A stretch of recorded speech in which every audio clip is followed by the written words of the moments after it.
What's current at Reclamation? The Bureau of Reclamation remains focused on its enduring priorities this quarter: people, partnerships, and investments. Over a century after its construction, the Sun River Diversion Dam in Montana buzzed with activity as a diverse crew gathered to assess its safety. The team from across Reclamation included engineers, geologists, a drill crew, and rope access experts. They were there to assess geological hazards potentially impacting the dam's stability.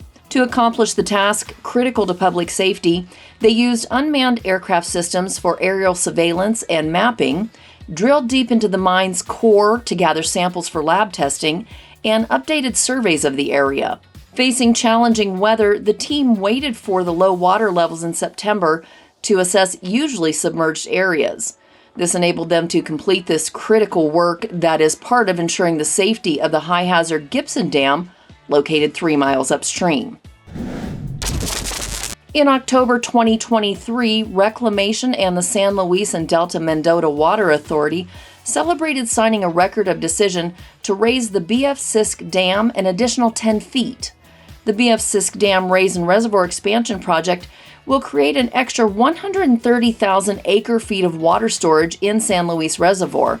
That's the nation's largest off-stream reservoir, and that's enough water for more than 500,000 people. This $1 billion effort, Reclamation's largest under the Safety of Dams program, will modernize the structure to reduce risks from seismic events.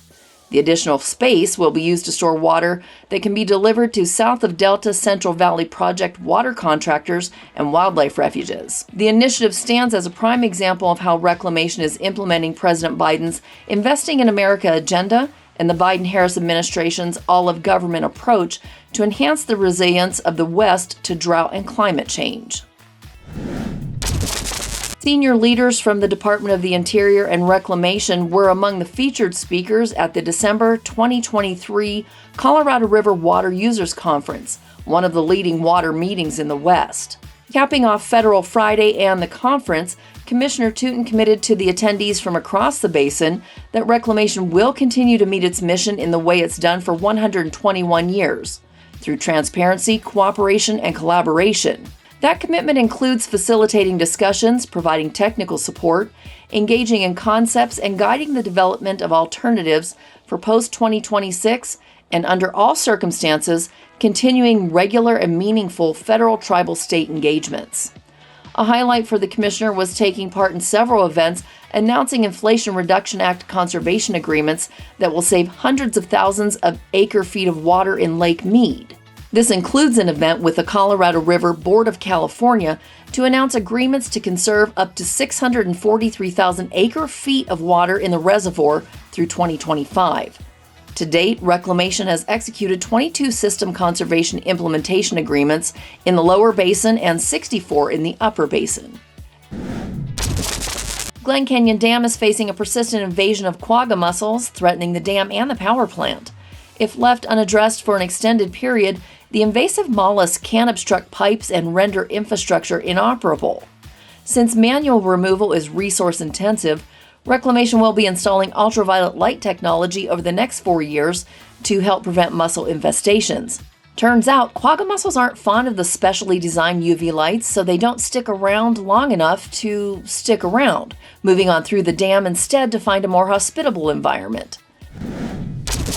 The Rio Grande is among the world's most sediment-laden rivers, presenting management challenges that impact water delivery. Elevated sediment loads lead to a rise in the channel bed, affecting downstream flow to Elephant Butte Reservoir. The recently completed River Mile 60 project aims to enhance water delivery, aligning with the Rio Grande Compact Agreement. It addresses sediment-related issues and supports local habitats, earning the Socorro Field Office a Safety Excellence Award for their efforts in similar projects. The Nature Conservancy and the Yakima Basin Integrated Plan recently celebrated the Land and Water Conservation Fund. The partners commemorated the effort to secure funding from the Land and Water Conservation Fund to protect nearly 20,000 acres of land within the boundaries of the Okanagan-Wenatchee National Forest, benefiting recreation, wildlife, and forest management. The land will be owned and managed by the U.S. Forest Service and was identified as a high priority in the Yakima Basin Integrated Plan Watershed Lands Conservation Plan.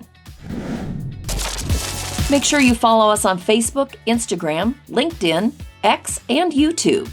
If you have a story to highlight, send your story ideas to communications@usbr.gov.